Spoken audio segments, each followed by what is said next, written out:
Olá, pessoal, tudo bem com vocês? Um beijo para meus alunos do ensino médio do Colégio Marista de Uberlândia. Hoje nós vamos falar sobre interpretação textual. Primeiro, desmistificar o que se entende por interpretação textual. Muitas pessoas chegam a uma determinada fase da vida, uma fase mais avançada, aos 30, 40, 50, a boa idade, com o pensamento de que interpretar é algo muito difícil ou que interpretar não é para qualquer um. Interpretar, no meu posicionamento, né, o que eu entendo por interpretação, qualquer pessoa tem a disposição a isso. Às vezes falta vontade. E a interpretação, ela requer um critério que muitas vezes as pessoas não dão muita atenção, que é a paciência. Interpretar é um ato muito mais voltado para a paciência do que para o conhecimento por si só. A interpretação, ela também requer curiosidade e paciência. Se você tem esses dois, você é um excelente intérprete, interpreta muito bem as obras, consegue reproduzi-las, né, dentro de um significado, dentro de um sentido, consegue compreendê-las. E uma pessoa que interpreta bem, claro que ela se comunica melhor, claro que ela tem uma bagagem cultural mais volumosa, as coisas ficam mais fáceis para ela em sentidos de mercado de trabalho, em sentido de se expressar o que realmente pensa, o que deseja. Muitas confusões na sociedade acontecem na família, na igreja, qualquer ambiente que vir na sua cabeça, fruto da péssima interpretação, fruto dos equívocos de interpretação. Eu estou dizendo uma coisa, a pessoa entendeu outra, aí começa um conflito ideológico, aí estabeleceu-se a guerra. E não é isso que a gente pretende ao colocar um posicionamento. Pelo menos é o que se sugere, né? Dentro de um diálogo, a gente não entrar em guerra, entrar em conflito porque pensa diferente. Então, em tese, a interpretação seria isso: a curiosidade e a paciência. A paciência, porque por vezes você tem que ler o livro, o conto, a propaganda, a tela, duas vezes, 3, 15, 50. E à medida que você vai se envolvendo mais com aquele texto, às vezes eu preciso ler mais de uma vez, né? Eu preciso ler mais de 10 vezes. E as pessoas geralmente não têm paciência para ler uma segunda, uma terceira, uma quarta, quiçá uma quinta vez. Então, esse é o grande problema da humanidade quando se fala de interpretação textual. Logo, a pessoa sem paciência, ela abandona. E sempre arruma um culpado para isso. Interpretar é difícil, o português é muito difícil, é uma das línguas mais difíceis do planeta, e trá. E o tempo vai passando, a sua bagagem cultural vai diminuindo, porque você não tem informações para colocar nessa bagagem, e tudo fica mais difícil. Chega um dia, a conta chega, vai acontecer, você pretende fazer um concurso público, você pretende fazer uma prova, você precisa se comunicar em uma situação pontual, e aí? Né? Onde aconteceu a sua construção? Quais são os tijolos que você utilizou dentro da sua construção textual? Né? Então, isso é um problema. É um problema não só de mercado de trabalho, mas é um problema que também envolve as nossas relações sociais. A curiosidade, ela pode ser estimulada. Alguma coisa te chama atenção. Não necessariamente você tem que ler Descartes, Platão, Freud, Schopenhauer, não. Alguma coisa dentro de você, lá dentro, faz dilatar sua pupila. Alguma coisa faz seu coração bater mais forte. E é essa coisa que você tem que procurar o desenvolvimento da leitura. É isso. Curiosidade, paciência. Então, às vezes, a gente fica com um pensamento equivocado que é preciso ler aquela revista, né? Para mim, formar uma inteligência. outro grande equívoco, porque a inteligência hoje é muito difícil até mesmo de definir. Nós temos janelas no nosso mapa cerebral, né? Um mapa mental. Nós temos janelas.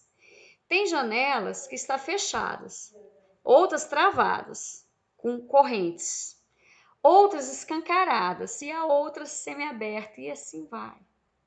Essas janelas são habilidades, uma habilidade maior para a interpretação, uma habilidade maior para o pensamento lógico, raciocínio lógico, outra habilidade para a comunicação. Então, essas habilidades, ou está fechada, ou está semi-aberta, ou está escancarada. Perceber qual é a sua habilidade ajuda bastante. Mas até você descobrir isso, é um caminho longo, às vezes você já descobre isso na idade adulta, não é agora na adolescência. Agora, como um aluno estudante do ensino médio, você tem que estar preocupado em exercitar a sua paciência, exercitar a sua curiosidade, ler aquilo que mexe com você, ler aquilo que te empolga, né? Dá atenção a orientações de pessoas mais experientes que você, que pode ajudar um pouco, mas presta atenção o que você sente, né? Que leitura que você gosta? Você gosta de videogames? Tem uma série de livros que falam sobre isso. Você gosta de história em quadrinhos? Brasileiros, japoneses, né? Você gosta do mangá? Você gosta de super-heróis? Né? Os super-heróis, já disse na outra aula, que são super pessoas que se deixaram de ser humanos e se tornaram assim ícones, né, pela força, pela energia, pelo poder, mas são representações ideológicas de seres humanos. É um comportamento ali criticado, né? Vários personagens, cada um com a sua caricatura, cada um com o seu psico.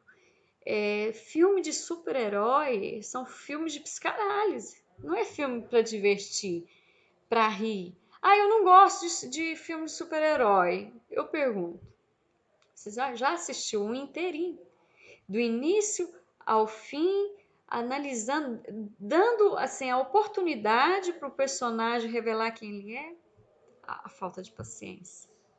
Nada impede de assistir e continuar com a sua convicção de que é apenas um filme de entretenimento. Né? Pode. Às vezes você precisa assistir 2 vezes, 3, 5, 10. Para melhorar esse plano do raciocínio, melhorar a sua visão. O ponto é o mesmo, tá lá. A vista que muda. A vista que muda o seu ângulo. Quem disse foi o Cortella, tá? Mário Sérgio Cortella, um filósofo muito importante. Hoje ele é uma celebridade, está aí nas redes sociais, sempre dando palestras fantásticas. Então, o ponto é aquele, segundo o Cortella, o ângulo que muda, a sua posição, a maneira de olhar aquilo é que muda. A obra, o autor, não tem nada a ver com a sua interpretação, nada. O autor, ele faz uma obra e ele não quer relação com o leitor, né? Não quer. Ele faz a obra, tá, X, você que se esforce para compreender o que ele quis dizer. E se você entendeu X e ele falou Y, tem autores que são fascinados por isso. A ideia deles era realmente essa. Machado de Assis. Machado de Assis fazia questão de jogar insights, né, coisas subjetivas, coisas que envolvem o subconsciente. A interpretação é sua, ela é responsabilidade do autor.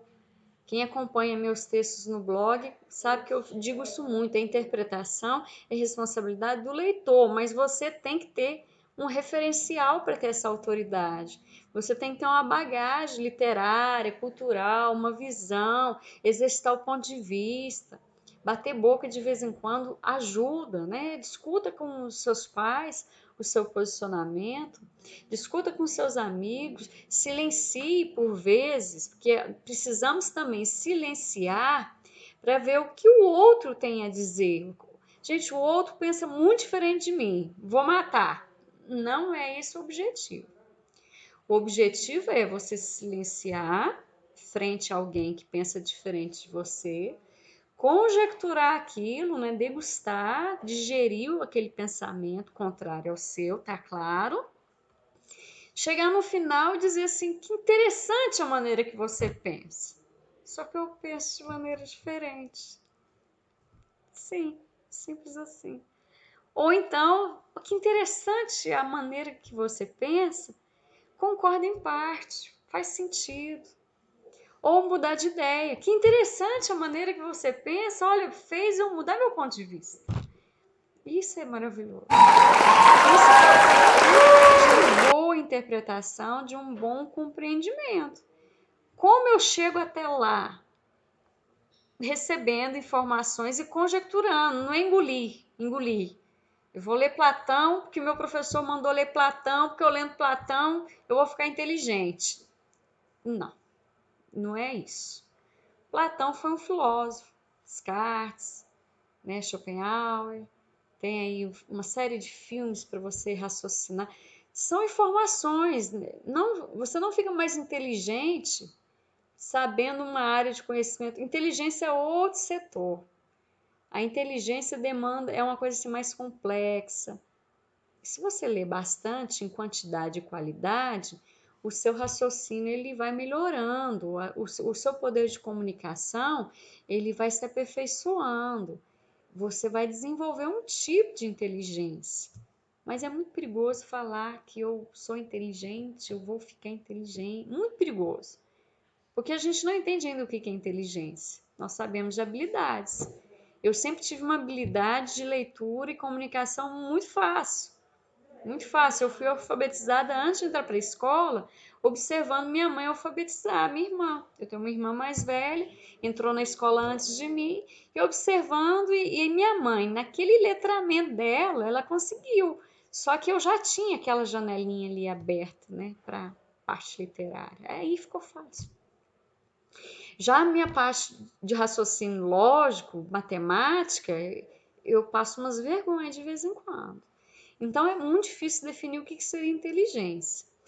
Bom, em interpretação de texto, envolve um pouco de curiosidade, saber o que passou pela cabeça do autor ao falar aquilo, o que ele pretende. Aí você tem que se questionar, tem que perguntar. É interessante ler algumas coisas que você pensa contrariamente. Aí é realmente colocado à prova, é um jogo que eu consigo avaliar se eu tenho essa capacidade de interpretar ou não. Conversar com pessoas, ler coisas só que a gente gosta, conversar com gente que só gosta da gente, você não vai ter como avaliar, não tem um termômetro para avaliar se você está no caminho correto. Então é bom ler coisas que às vezes te deixam assim meio avexado, né? Aquele texto te irrita. É esse aí que você tem que ler. É esse aí que você tem que investir. E assim você vai melhorando a sua interpretação com o tempo, a sua bagagem cultural ela vai se estendendo, aí chega um ponto que você tem que arrumar outra bagagem para preencher de informações. Paciência e curiosidade. Para isso, para falar de interpretação, eu gostaria de falar de maneira assim específica de algumas obras de artes muito conhecidas. Por exemplo, a tela de Bach e Ariadne, feita por Tiziano, no ano de 1522. O Brasil era um recém-nascido, 22 anos de idade. Essa obra, quando você olha a complexidade dela, é informação demais, é coisa demais, é muita imagem, é poluído. Eu preciso dar um tempo para a tela dizer o que ela quer e não chegar e julgar. Ah, eu não gostei, poluí demais, nossa, que bagunça, gente no chão, cobre enrolado no... Se você ficar dando opinião, você quebra a sua interpretação. A interpretação textual, ela surge com seu silêncio. Zero a sua opinião, você não tem opinião. O texto é do outro.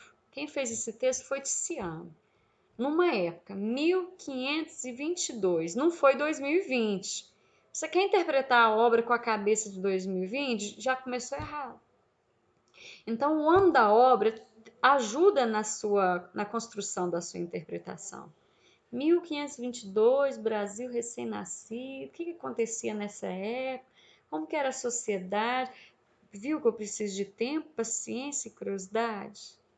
E eu vou dando tempo e a obra vai falando. Ela vai falando mas ela só vai falar quando eu me silenciar. Quando eu parar frente a ela e analisar. Eu vou conjecturando. Eu vou pelas beiradas, eu vou devagar. Não é pá! Que mania é essa de pegar um livro? Você pega um livro, né?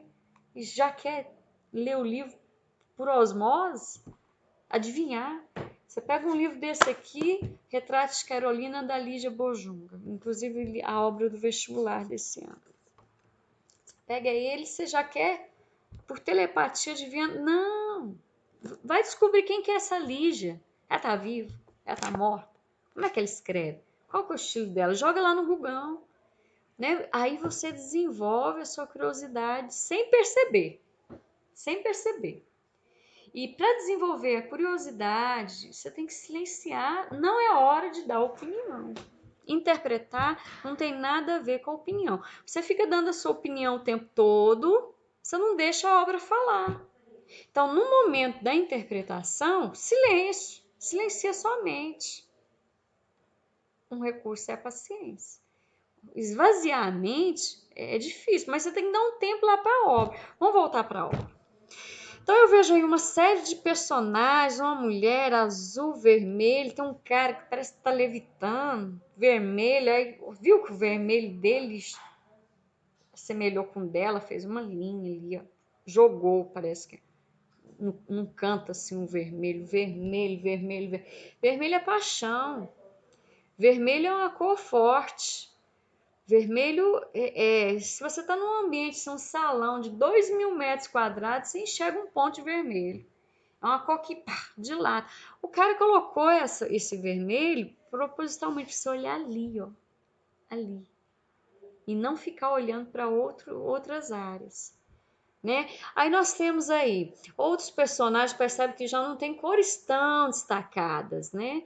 Dois leopardos, enquanto casal, agora eu chamo de casal. Essa mulher é Ariadne, esse é o Baco, o rei do vinho, o Dionísio. Aí eles se cruzam o olhar e ela parece que está assim, né? Se assusta e ele parece que ele fica tão fissurado nela que ele até levita. E nesse encontro de olhares, os leopardos também se encontram, eles se olham e confirma ali o amor à primeira vista. Esse quadro, sai dele agora. Esse quadro, o Tiziano, ele era um funcionário da corte, ele era um pintor de um duque espanhol. E esse duque espanhol, ele teve a sorte de casar com uma pessoa que ele era apaixonado, porque naquela época não era assim. Eu estava dentro da barriga da minha mãe e eu já estava destinada a casar com alguém que estava dentro da barriga de uma outra rainha, né? Era assim, exagerando um pouquinho. Então, os casamentos eram feitos assim, eram pactos. O casamento, dentro da história da humanidade, ele foi um contrato social. Eu era muito rica, já estou na idade avançada, então eu homem, né? Porque a mulher tem outro lance aí dentro da história. Então, eu muito rica, eu preciso casar para continuar minha linhagem, meus herdeiros, manter minha fortuna. Assim que era feito os casamentos. De onde que eu tirei isso? Eu tirei da aula de história. Eu estou interpretando um quadro, né, que achei na internet, mas eu usei informações da minha aula de história. Tá vendo que as coisas vão juntando? Né? É um quebra-cabeça a interpretação. O Dionísio, ao olhar para ela, se apaixona. O Tiziano teve uma encomenda. O rei casou com uma rainha, né, com uma mulher, que ele era apaixonado por ela, ele era vislumbrado, ele queria um quadro assim robusto na sala de jantar dele. O tamanho desse quadro, se você fizer uma pesquisa, ele tem 1,75 m por 1,90 m. Não é um quadro pequeno. A Mona Lisa é um trenzinho assim, gente, ó. A Mona Lisa ela tem 70 centímetros, 77 por 50. Quando você vê a Mona Lisa real, você pensa assim, nossa, mas que coisa. Igual o Cristo Redentor. O Cristo Redentor que a gente vê na televisão parece que é um monumento. Tem 30 metros. E eu acho que é 2 porsches. Deve ser por isso. Aí você fica um pouco decepcionado, porque cria as ilusões, as interpretações, né? Sentir ao vivo é outra história. Então, esse pintor, o Tiziano, recebeu essa encomenda. Aí o Duque falou assim: olha, eu quero um quadro que represente o amor à primeira vista, que é o amor que eu senti pela minha amada. E o homem lá muito apaixonado. E o Tiziano, igual a costureira, olha, eu quero uma roupa assim para ir no baile de formatura no final do ano, e a costureira faz. E assim foi com esse quadro. Aí o Tiziano fez um quadro que simbolizasse o amor à primeira vista. Esse quadro é considerado um dos melhores quadros, mais importante do ponto de vista do tema. Tem isso também. Então tem o melhor quadro do planeta, porque o tema foi o critério. Tem outro quadro que ele é o melhor dos melhores dos melhores em função do aspecto histórico. Tem outro quadro que é o melhor dos melhores, dos melhores dos melhores pela ilusão de ótica. São avaliações, critérios de avaliações. Então, do ponto de vista temático, esse quadro aqui está no ranking dos melhores, mais interessantes, né, que tem mais significação. Então, o Tiziano apropriou de elementos mitológicos para explicar a maneira que ele viu o amor à primeira vista. Do lado de cá a gente tem a Ariadne tentando suicídio, porque ela vivia com o Teseu, que era um bárbaro, um guerreiro, quase que um viking. Talvez até fosse, eu não tenho essa informação. E esse cara, assim, brincava demais com a cara dela, né? Desprezava ela, usava ela demais. E tinha várias outras mulheres, e ela sabia.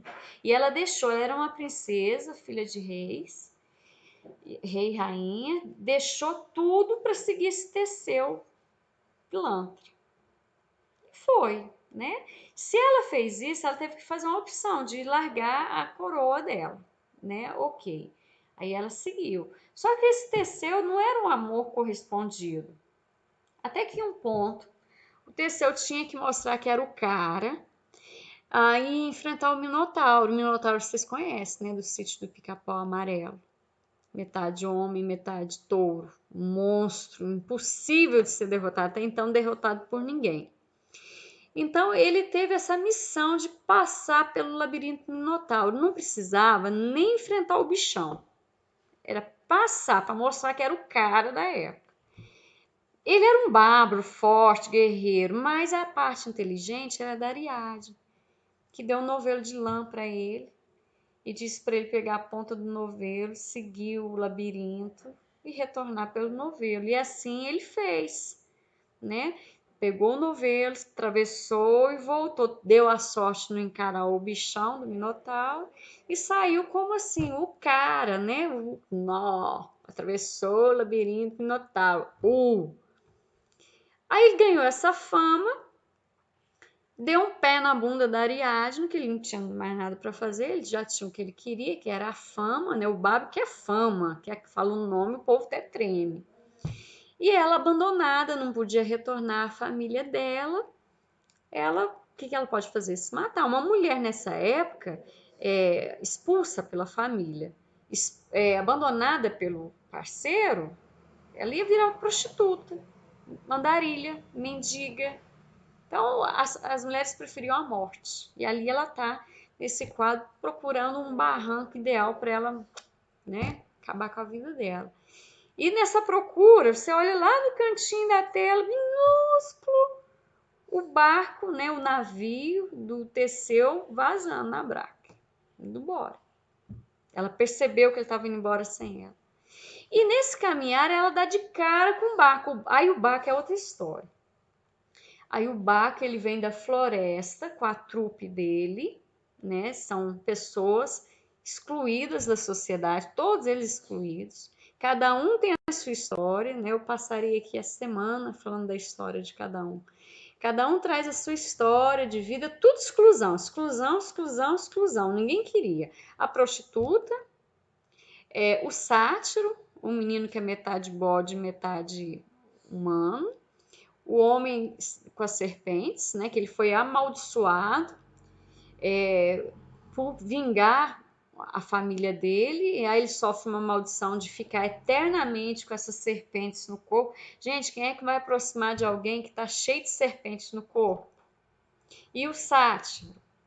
Metade bicho, metade gente. Como é que ele anda em sociedade normalzinho? Olha a época. A prostituta ela tinha uma função. Geralmente ela era espancada depois de prestar o serviço dela. Não eram profissões aceitas na sociedade, não eram pessoas aceitas. Aí todas elas têm. Tem ali em cima de um burrinho, se você olhar melhorzinho, ampliar aí, tem um burrinho, é o pai do Baco, o pai humano.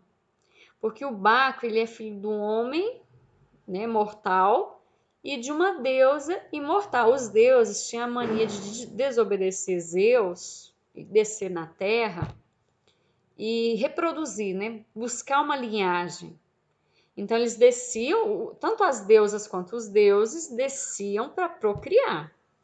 Isso é manifestado na série Vikings, que possivelmente você deve ter visto aí num momento de entretenimento. Isso é mostrado nas aulas de filosofia, na história da religiosidade. São informações que vai agregando, agregando. Se você der tempo para a tela falar, se você silenciar, essas informações vão vir. Não sei informação. Gugão, vai lá e pesquisa. Quem que é esse aqui? Homem serpente. Curiosidade. A curiosidade faz sair do lugar. O pai do Baco é assim, um lixo humano. Né? É uma pessoa que é dominada pelo próprio Torpe. Ele não poderia falar lixo, me coloquei mal. Mas ele é uma pessoa que deixa se dominar pelo algo, gente, um copo de bebida, mandar em você, mandar no seu raciocínio, nas suas condutas, é porque você é um fraco.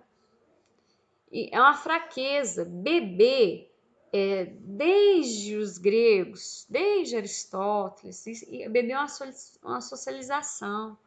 Você bebe mostrando que a visita chegou e abre uma garrafa de vinho. Você faz um suco, oferece uma bebida. Um entregador vem até a sua casa entregar remédio, você oferece uma água. A bebida, na história da humanidade, ela tem uma simbologia de socialização. Mas daí a bebida começar a mandar em você já é outro esquema. A fraqueza humana. Então ele sempre está caído, vomitando, pelado, garrafa de vinho virada, vinho vira bagunça. Sabe aquela bagunça de bêbado, de descontrole, de desequilíbrio? Né? Então, será que a deusa pegou qualquer um que fosse mais fácil pegar para manter a ideia dela, que ela queria linhagem? Ela não saía lá do plano deles para buscar prazer. Era linhagem. Pelo menos é o que a mitologia conta. Será? Aí a gente começa a pensar isso, aí a sua interpretação aí, ó, misturando com opinião, agora é hora da opinião. Então esse quadro tem vários elementos que você vai digerindo um por um, digerindo. Aí a sua interpretação não bate, fica equivocada, e assim você vai melhorando, melhorando, melhorando. Paciência e curiosidade. Uma outra tela muito conhecida também é o casal Arnolfini. Não é uma tela bonita, linda, nossa, que coisa maravilhosa, vou pôr na minha sala. Não, não é. É um dos melhores quadros, é um quadro que realmente mostra assim uma história, um contexto histórico. E esse aqui em específico, a técnica é utilizada. Esse quadro é melhor do que o anterior que eu havia falado, Bach e Ariadne. O outro eu falei que era o melhor dos melhores, né? Esse é o melhor dos melhores por outro critério. O primeiro foi tema. Este aqui seria a técnica utilizada. Que técnica é essa? Olhe, silencie, digira isso, né? Degusta e vai processando. Olha, eles estão num quarto, olha lá, né? Cama no fundo, chinelinho, uma mesinha, a cama ali, ó, caindo uns negócios, sabe aquelas camas antigas? Espelho, cama, tá no quarto. E você percebe que tem uma luz, tem um reflexo de luz, ó. Tirou uma foto, vamos colocar nos tempos atuais. Tirou uma foto, mas tem ali uma janela aberta, uma porta aberta. Tá vendo a janela? Eu tô vendo. A porta eu não tô vendo. Tem uma janela aí, uma luz que vem no quarto. Essa luz mostra o relevo. Essa luz mostra o que você tem que ver e não ver. O que está em primeiro plano. Onde está claro é o primeiro plano, que é ela. Ela tá com uma roupa verde, um véu branco. Isso aqui não é chifre, gente. Isso aqui é coquinho. Sabe esse coquinho que você faz assim, né? Que esse coquinho. Só que fazia aqui, ó. Quando eu era criança, minha mãe fazia 2 coquinhos aqui. Modinha. A gente tá falando de 1434. Tá? Do jeito que você tá rindo, talvez, do coquinho dela, os seus netos vai estar rindo da sua roupa de hoje. É normal. Normal, sem problema. É a sua interpretação aí migrando pro lado opinativo. Acontece. Ela tá grávida? Não tá grávida. Não está. A minha primeira leitura tá, porque inclusive com a mão na barriga, né? Não. Eu tenho que saber um pouquinho de história. Esse homem aí, ele é um banqueiro italiano, milionário, podre de rico, já numa idade um pouquinho avançada, e ele está preocupado com a grana dele, né? E ele busca por um casamento. Aí ele casa com essa princesa, que as mulheres tinham que dar um destino para elas. Primeira opção, casamento. Não deu, já atingiu uma idade avançada, aí era convento. Aí os pais ficavam doidos para correr com ela para um casamento, porque o casamento oferecia a linhagem, netos, etc. Quando nascia mulher, prejuízo, porque os pais tinham que pagar para alguém casar, o dote. Até o século passado, até minha época, não, minha época, até minha época, eu casei em 2006, tinha-se o hábito de assumir a festa a menina, a família da noiva. O dote foi transferido para a festa. Quem tem mais de 40, 50 anos está entendendo o que eu estou falando. Dentro da história, a mulher, a família da menina que fazia toda a festa de casamento. O pai do noivo, a mãe, a família chegava para a festa. O dote, que era uma quantia em dinheiro, toma aqui para casar com a minha filha, que era um prejuízo. Era assumir uma pessoa, então ela tinha que pagar o dote. Aí o dote valia dependendo da fortuna da família, né? Se é uma família de camponesa, era uma vaca, um porco, 10 galinhas.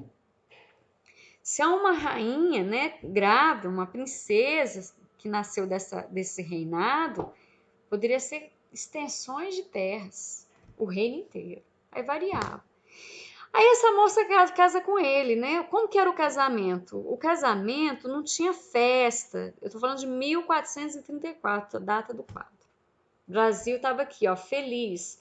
Os índios na paz deles, né? Aqui existia natureza, não tinha ocorrido a invasão ainda, mas estava quase. Aí eles se casam, né? O casamento dessa época é uma certidão de nascimento, certidão de casamento apenas, só isso. Aí quando eu olho lá no espelho, lá na parede tem um espelho, não tem? Esse espelho mostra 2 pessoas e um pintor. As 2 pessoas são as testemunhas que, a partir de agora, né, é o casal Arnolfini, eles se casaram. O casamento naquela época precisava só de alguém para testemunhar. Casou mesmo, eu vi. Depois que virou uma celebração religiosa, aí a celebração religiosa se estende para uma festa, etc. Então essas pessoas estão ali. E a certidão de casamento é o quadro, a pintura. Sei lá quanto tempo esse casal teve que ficar ali para ser pintado uma obra. Um dia, 2, 3, uma semana. Mas a prova que é uma certidão de casamento tá lá no espelho. Eu tenho que abrir minha lente, abrir meu plano interpretativo para perceber isso. E tem outros elementos aí também. Por que ela não tá grávida? Porque eu acho que tá todo mundo falando, você tá grávida, tá grávida. Não tá grávida. Casar grávida, 1434, a história não permite essa interpretação. Naquela época, se você assiste filmes assim mais medievais, filmes antigos, próprio Vikings. Vikings não, porque eles estão, né, se lascando para padrões. Filmes assim que mostram a Igreja Católica, a história. Você vai ver as mulheres com um volume na barriga, um pano atrás de pano aquilo ali. Elas têm uma barriga de tanquinho. Como é que eu sei? Pelos braços, pelo pescoço, pelo formato do rosto. Aí enfiava pano. E enfiava pano no quadril também. Tem uma novela, o Rei não sei o que, passou na Globo, esqueci. Que as mulheres eram vestidas com aqueles panões, várias camadas. Tinha uma armação de metal, as que tinham grana, né? As pobres colocavam pano mesmo. Colocava enchimento nas laterais do quadril e na barriga. Ela tinha que provar para a sociedade que era uma boa parideira, que ela era boa para parir. A mulher, quando tem um quadril largo, isso é uma coisa antigo. Quando ela tem um quadril largo, ela é boa para parir. O parto é mais espontâneo, ela é boa de parto.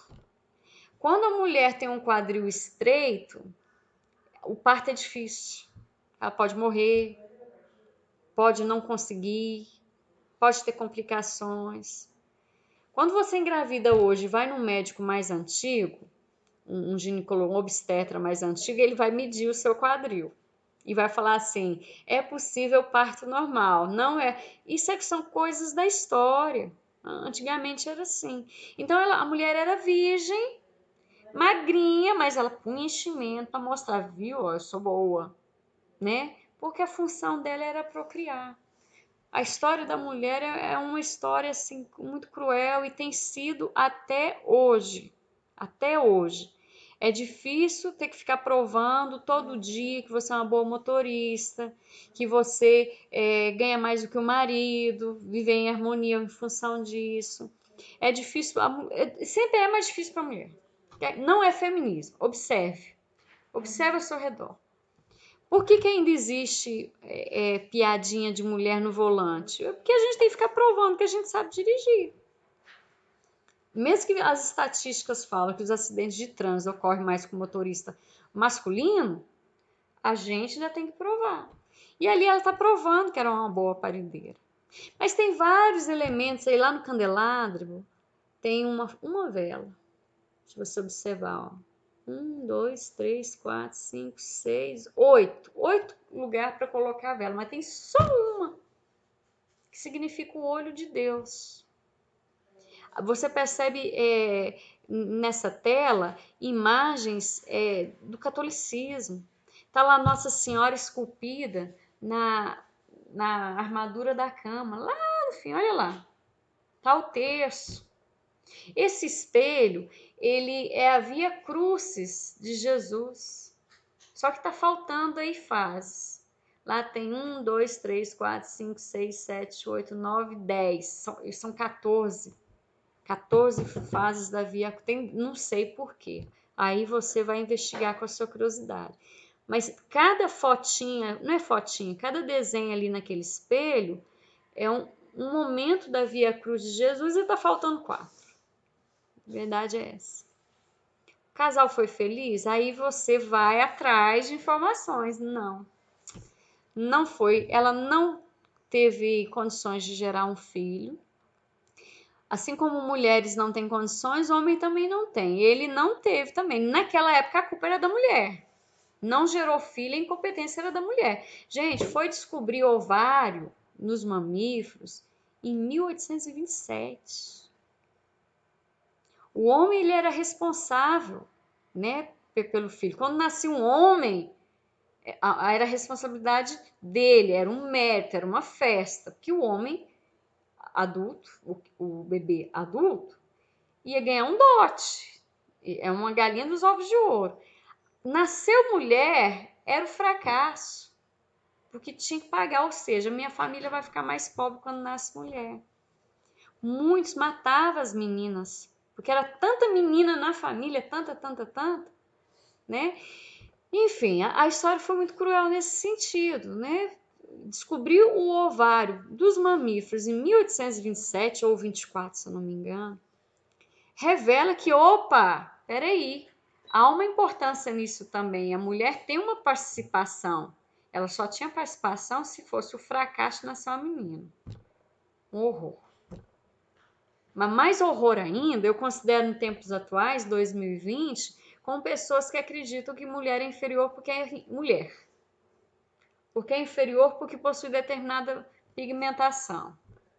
Isso que é o horror. Que tem esse horror em 1400, 100 anos antes de Cristo, 1000 anos antes de Cristo é uma coisa. Manter esse pensamento significa que a gente ainda vive nas cavernas. Então eles não foram felizes, não houve filho. Aí ele teve um escândalo porque ele traiu ela com uma outra mulher. E essa mulher foi a público, ele muito rico, claro, tinha que ir a público. Foi a público denunciar que foi amante dele por muito tempo, que ela tinha direito, foi um fracasso. E a mocinha volta para a família dela, voltar para a família dela, não sendo mais virgem, convento. Se o convento aceitar. Bom, tudo isso mostra uma interpretação, né? Olha, história, filosofia, curiosidade, não entendi, vou ler, vou pesquisar. Outras obras também retratam isso, né? Tem uma obra muito conhecida, é a melhor das melhores, das melhores, das melhores, pelo critério de simbolismo, que é do Caravaggio, que é uma pessoa que vocês têm que procurar entender, porque ele contribuiu muito para a informação, para a visão de uma construção de uma sociedade. Essas obras trazem crítica. A maneira como que o Caravaggio vê as coisas, Tiziano, é uma maneira que a sociedade via. Ele está retratando, está dizendo, olha, em 1400 acontecia isso. Essa obra, que é a melhor das melhores, em função do seu simbolismo, o que opera o simbolismo? Há uma linguagem de alegoria, também tem uma história por trás. Não foi pintado assim, vou pintar um quadro. Não funciona assim. Às vezes um quadro é pintado por 2 anos, 3 anos. Mona Lisa foi pintada 7 vezes e não dava para pagar, né? Aí ele tinha que ir lá pintar por cima, tal. Olha o esforço do autor para você ler e falar assim, não entendi. Tem que se esforçar. Essa tela do Caravaggio é uma história. Jesus Cristo morreu, foi crucificado, né, foi colocado numa gruta, uma pedra enorme, impossível uma pessoa sair lá, e ele saiu. Ele saiu mole, fácil. Aí essa tela retrata um homem caminhando por uma taberna. Né? Taberna era aqueles hotéis e ao mesmo tempo tinha ali uma área gourmet. As pessoas comiam, bebiam, podiam, uma estalagem. E ele encontra 2 pessoas no meio do caminho, ele entra para essa taberna, né? E essas pessoas, um parece que era um discípulo dele, e o outro conhecia ele, mas não era discípulo, e segue ele. E eles sentam nessa taberna em torno de alguns alimentos. Aí você vê um alimento aí que é um fazão. Um fazão, gente, é uma comida muito cara, muito típica da época. Vem de origem da França, né? Então aí você começa a conjecturar, fala, não é uma taberna qualquer, você vem fazão. Frutas, tem frutas aí. Fruta, nessa época, era um símbolo de riqueza. Lá naquela tela do casal Arnolfini, você vê frutas, laranjas, parece laranjas ou maçãs. Fruta no quarto? Bateu. Aí vem a sua curiosidade. O quadro foi montado um cenário e ele tinha que mostrar que ele era poderoso, rico. Coloca fruta. Casa onde tinha frutas é um tipo de riqueza natural. Casa de pessoas menos favorecidas não tinha. Então aqui tem frutas. Então revela riqueza. E essa posição dos dedos assim, não lembra aquele quadro, A Última Ceia? Isso aqui não lembra Jesus? Será que Caravaggio estava falando de Jesus? Aí tem as lendas, né? As várias interpretações que acontecem por aí. Algumas interpretações sugerem que esse Jesus é a Maria Madalena. Tem várias histórias. Aí você vai se apropriar daquela história que para você faz maior sentido. Porque o rosto é feminino, né? O corpo é masculino, mas a gente não dá para ver se tem seios ou não, porque tem muito pano, mas é a roupa de Jesus, vermelho com aquela túnica, né? Mas o rosto é feminino, o cabelo é feminino. Por isso que há essa suspeição de que seja Maria Madalena. Outro argumento é que é o próprio Jesus, né? Pelas mãos, assim. Sabe quando a pessoa está ensinando? Em várias obras de arte, ele está com esses dedos assim para frente, a mão inclinada. Quando uma pessoa ensina. Já observou seus professores? É isso. Aí tem um jogo de luz aqui também, ó. O destaque da luz é para ele. Tem uma pessoa com essa posição aqui, ó. Eu vou embora. Eu não tô acreditando nisso, não. Eu vou embora. Né? Ela não tá tranquila. Essa posição aqui, ó. Vou embora. Aí tem um cortezinho na manga branco. Para que esse corte está fazendo aí? É o efeito. Esse lado aqui ficou escuro demais, muito escuro. Se eu coloco uma parte branca aqui no cotovelo, eu dou um show de realismo maior. E assim, o outro personagem lá, que está com a mão assim, ele está envolvido, o corpo fala. Ele está envolvido com a discussão. Dá para entender que esse que está com a mão assim não está acreditando nas palavras de Jesus. E esse aqui está tentando digerir, está envolvido com a história, né? Ele tem uma concha aqui no peito, e a concha aqui no peito era uma marca dos discípulos depois que Jesus morreu, né? De deixar que ele continua com eles. Por isso que esse é o discípulo. E o outro que está em pé, o dono do bar, ele olha com desconfiança. Sabe aquela pessoa que está prestando atenção assim? Ela não está interessada, ela está sendo educada. Ele não acredita. Então, pode ter uma pessoa aqui que tem uma fé absoluta, que é o discípulo, que está envolvido. Tem outra pessoa que está discutindo, que não aceita, possivelmente é de outro raciocínio religioso. E tem um em pé que escuta, que é o ateu. O ateu de verdade, ele se interessa pelas religiões. Mas ele tem um olhar filosófico, um olhar de história. Ele olha as coisas de outra maneira. Ele não olha com emoção. Ele estuda budismo, ele estuda Umbanda, ele estuda o catolicismo. Ele é um estudioso, ele se interessa, acha interessante. Ele entende aquilo como um retrato da sociedade atual. O ateu não bate boca com o religioso, porque ele não está envolvido emocionalmente. Agora, se você está vendo um ateu bater boca, discutir, brigar, se emocionar, ele é religioso, ele não sabe. É um ex-católico, é um ex-budista, é um ex-evangélico, ainda tem ali no coraçãozinho dele um negócio batendo. De tudo ele não é ateu. Né? O ateu é o que mais respeita as religiões, ele é silencioso, ele é curioso, ele quer saber. Ele não quer se envolver, não se envolve emocionalmente. O evangélico envolve, o católico, né? O da Umbanda envolve, o budismo envolve. Sempre tem emoção. Religião é emoção. Entender religião sem emoção é estudar, e isso é mais o mental do comportamento do ateu. Bom, é isso. Eu utilizei para falar sobre interpretação textual obras de arte, mas a gente poderia falar de história em quadrinhos também, que ali tem uma interpretação muito específica sobre o comportamento humano, sobre conduta. A Mafalda é um personagem feminino de 6 anos. Tem outro também de 6 anos, que é o Calvin. O Calvin é um menino de 6 anos.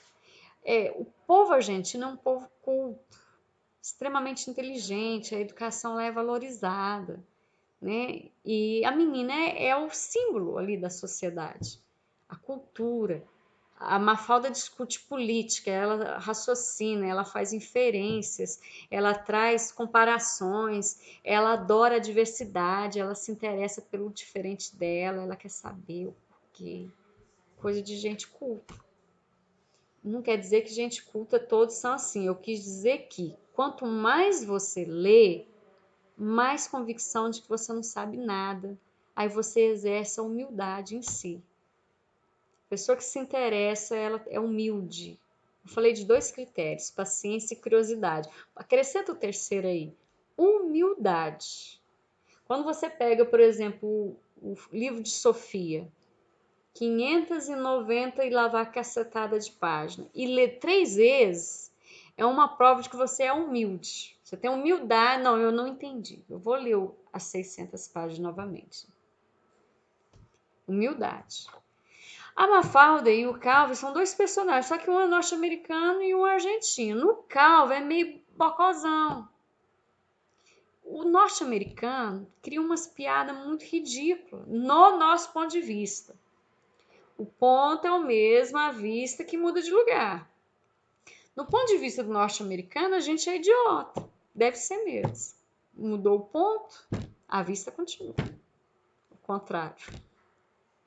Então, o Calvin é um menino extremamente ingênuo, ele tem uma pureza enorme, ele tem 6 anos. Claro que ele tem uma pureza, né? E a maneira dele ver as coisas é porque. Ele está aprendendo, ele tem a humildade, ele é meio burrão, mas ele tem um interesse por informações. A criança nessa idade pergunta o tempo inteiro o que o adulto enrustido faz. Depois eu respondo, não, pera, tá falando pergunta demais. O adulto vai aniquilando a criança. Você está questionando, você está perguntando, e vem uma pessoa e impede. Aí, à medida que a gente vai desenvolvendo, né, deixando de ser criança, adolescente, adulto, velho, a gente vai perdendo a nossa criatividade, de tanto ser assim, impedido de manifestar nossas expressões, né? O Calvin tem uma pelúcia desse tamanhozinho, 15 centímetros, 10 centímetros. Quando tem adulto perto, é a pelúcia, aí fica lá o bichinho, igual uma pelúcia caída no sofá, no chão, é a pelúcia. Quando não tem adulto no cenário, aí essa pelúcia vira um tigre enorme, só que é fofo, de 1,80 m, e esse tigre é a parte racional do Calvin, vai conversando com ele, discute com ele, dá ideia. O Calvin não tem juízo, ele é puro, ele tem 6 anos. Aí quem segura a onda dele é o Haroldo, o amigo fantasia. Crianças de 4, 5, 6 anos têm um amigo imaginário. Aquilo que eles não podem falar para o outro, eles falam para aquele ser invisível ali que está no inconsciente dele, no mental dele. Por isso que quando chega adulto, o Haroldo ele se transforma numa pelúcia, que o adulto estraga tudo. Essa é a mensagem. A Mafalda, ela é racional. Ela é racional. A Mafalda, hoje ela teria uns 90 anos de idade, 80, por aí. Ela seria uma vovó desde a sua criação. Mafalda é um ícone, né, de sabedoria política, de dialética, de dialogar. Ela não tem a paciência com os amigos dela, porque os amigos dela têm 6 anos de idade e ela não acompanha, ela está à frente. E assim como outros personagens também, eu poderia passar aqui o resto da vida falando. História em quadrinhos, cartoon, história de super-heróis, nada é por um acaso, nenhum livro é por um acaso. Nenhum livro é por um acaso. A interpretação, ela tem que ser desenvolvida dentro de você, mas requer esses princípios, que é a curiosidade e que é a paciência de ler o que está falando, É exercício. Eu sugiro que vocês comecem isso a fazer ontem, porque uma hora a conta chega, o tempo vai passando, o tempo passa e foi-se a adolescência, vocês não serão jovens o resto da vida, a fase adulta vai chegar, você vai precisar manifestar uma opinião, uma observação, você vai viver em grupo sempre, ninguém é uma ilha, você vai viver em grupo, e a sua interpretação ela vai fazer diferença. Falando em interpretação, eu selecionei algumas obras aqui para você começar. Eu tenho esse, Retratos de Carolina, que é um livro interessante pelo formato. A Lígia, ela está viva. A Lígia, ela entra na história. Ela conta a história da Carolina em fases, 6 anos, 21 anos, 22, 25, 30. Só que ela interfere, aí ela começa a discutir com o personagem começa a falar, como é que você fez isso comigo? Como é que você permitiu que isso acontecesse? Esse é o interessante do livro. É o melhor livro do mundo? Não. Tem milhões por aí ainda desconhecidos. Mas o que faz esse livro aqui ser interessante seria o autor, né, ter um confronto com a personagem que ele criou. Ele pensa assim, eu vou apagar ela agora da história e acaba esse assunto. Mas ela tem receio, porque é a cria dela. Valeu. Outro livro, de Machado de Assis. Esse livro aqui tem escrito na capa assim: detesto o escritor que me diz tudo. Ele é seguidor do Schopenhauer. Adorar, fã número 1 do Schopenhauer. E o Schopenhauer era absolutamente rancoroso. Você percebe assim que é uma pessoa sem alma, mas não é. É quem não sabe dele. Pega a frase de Schopenhauer isoladamente e traça. Não. Ele era realista. Schopenhauer, ele era assim, extremamente realista, acreditava no plano da realidade e não no subjetivo do ideal. O ideal é eu casar, eu quero casar com alguém que me ame, me respeite, que lave a louça para mim todos os dias, que sempre traga um chocolate da rua, né, que me leve para jantar. Isso é ideal, gente. Se o cara te dá chocolate todo dia, você termina com ele, ninguém aguenta. Se o cara te dá flor todos os dias, não dá. Chega um ponto tem uma crise alérgica. E o Schopenhauer é realista. E o Machado de Assis, como leu muito Schopenhauer, apropria dessa maneira de expressar. Como eu gosto muito de Schopenhauer, muito de Machado de Assis, e quem acompanha as coisas que eu escrevo, vai perceber que eu também tenho essa realidade, essa frieza. Diga o que lês, que eu direi quem tu és. Outro livro muito interessante é esse aqui, Como Eu Vejo o Mundo, do Albert Einstein. Ele escreveu um diário. Tem nada a ver com física, com a teoria da relatividade, o que ele pensou na ciência, os artigos, nada. Ele pega um diário, ele escreve sobre a vida. Ele fala de Deus, ele acreditava em Deus. Por que observação? Porque cientistas, especialmente os físicos, tinham uma certa distanciamento, né, de Deus. Embora o prêmio Nobel, o último, quem ganhou foi um físico. E a pesquisa dele era entender o universo criado por Deus. Olha que curioso. Enquanto a maioria está guerreando, vou acabar com aquilo, porque aquilo não existe mais e não me traz problema. Eu vou acabar com Deus, Deus me traz problema para a ciência, está resolvido. Não é assim?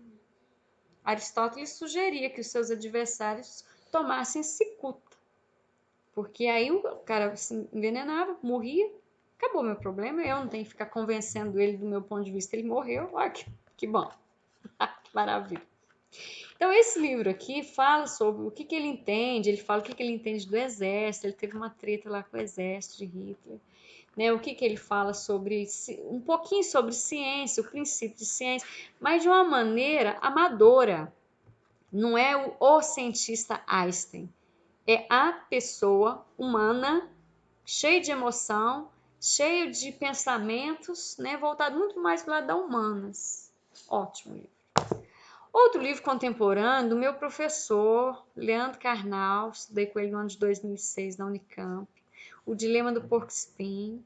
É para aquelas pessoas que curtem ficar sozinho, como eu. Eu amo a solidão, que não chama solidão, chama solitude. Solitude é o prazer que você tem de encontrar com você mesmo. Oi, Cláudia, como vai? Nossa, você está aí. Eu estava numa expectativa enorme da sua presença, você chegou e ficar feliz por isso. Aí ele fala do dilema do porco-espinho, gente, aquele bicho cheio de espinho. Ele não pode encostar em quem ele ama, os filhotinhos, a amadinha dele, a namoradinha, o papai, machuca, tem espinho. Ele é condenado a viver uma solidão eterna. Imagina você condenado a não encostar nos seus pais, sua mãe, né, seu irmão. E o porco-espinho aprendeu a gostar da solidão. Ótimo. Ó, um livro contemporâneo, um livro histórico, um livro que é para você valorizar a cultura, um livro para você entender as estratégias do autor. Don Quixote de Cervantes, que é um clássico. Os clássicos não dá para morrer sem ler antes, entendeu? Primeiro você lê e depois você morre. O Don Quixote é um ser como qualquer um de nós, só que ele é conduzido pelo subconsciente dele, ele tem uma razão emotiva lá no subconsciente. A emoção está aqui, mas parece que o coração dele fica lá dentro do cérebro. E ele age de uma maneira assim muito romântica, ele se dá como um cavalheiro errante, ele inventa uma princesa, ele tem uma mulher que é louca nele, mas ela não se veste com as características de princesa. Então ele inventa uma princesa idealizada, ele é louco. Ele é envolvido pelo subconsciente dele e a loucura dele vai sendo desenvolvida. Como é que começou a loucura dele? Ele lê demais. Ele acho que leu o Schopenhauer demais, depois foi para Levando Carnal. Aí ele lê demais, ele tem uma biblioteca infinita na casa dele, ele só lê coisas de cavalaria. Lê, de tanto ler, ele passa a acreditar que ele é um cavaleiro, sai de casa doido, caçando o dragão para atacar, guerras para fazer. Pobre. E esse aqui, se você gosta de história, quer entender um pouco sobre ditadura, sobre questões assim de dominação, esse povo que está defendendo aí o AI-5 ontem, né, manifestações de pessoas querendo trazer de volta o AI-5, só para resumir, eu não sou professora de história, sou de português. O AI-5, de uma maneira muito resumida, era uma lei que permitiu assim censura para os meios de comunicação, qualquer manifestação artística, cultural, jornalista, tudo, ó, não podia de jeito nenhum e permitia a tortura. Sabe o que é tortura? Jesus Cristo carregando a cruz, apanhando de 5, 10 soldados ao mesmo tempo. Sabe o que é tortura? É a Miriam Leitão. Miriam Leitão é uma jornalista da Rede Globo, muito boa, por sinal. A Miriam Leitão, na ditadura, foi colocada aos 22 anos, uma jovem jornalista, numa sala escura, nua, grávida de 4 meses, com uma jiboia imensa, por uma noite inteira. Um quarto minúsculo, uma jiboia que era maior do que o quarto, ela nua, sem uma mesa, sem nada, quarto nada, nenhuma fresta de luz. E ela ficou 24 horas com essa jiboia, sabendo se estava do lado, se a jiboia estava com fome, nua e grávida. Um momento que a gente tem uma sensibilidade assim, enorme. Então as torturas eram psicológicas, eram físicas, espancava os pais, trazia as crianças pequenas de 3, 5 anos para assistir. Isso foi o que o AI-5 permitiu. E as pessoas ontem estavam solicitando de volta. Por isso que é importante ler, viu, gente? Tem que ler história, filosofia, gibi, história em quadrinho, receita de bolo, lista telefônica. É isso. O que eu queria falar para vocês era sobre a importância de interpretar, a importância da leitura e você identificar aquilo que realmente dilata sua pupila. Qual texto que você lê, qual gênero textual, qual tipo de mídia que o seu coração acelera. Aí você achou um princípio para você desenvolver sua interpretação, tá? É isso. Um beijo, encontro vocês em breve.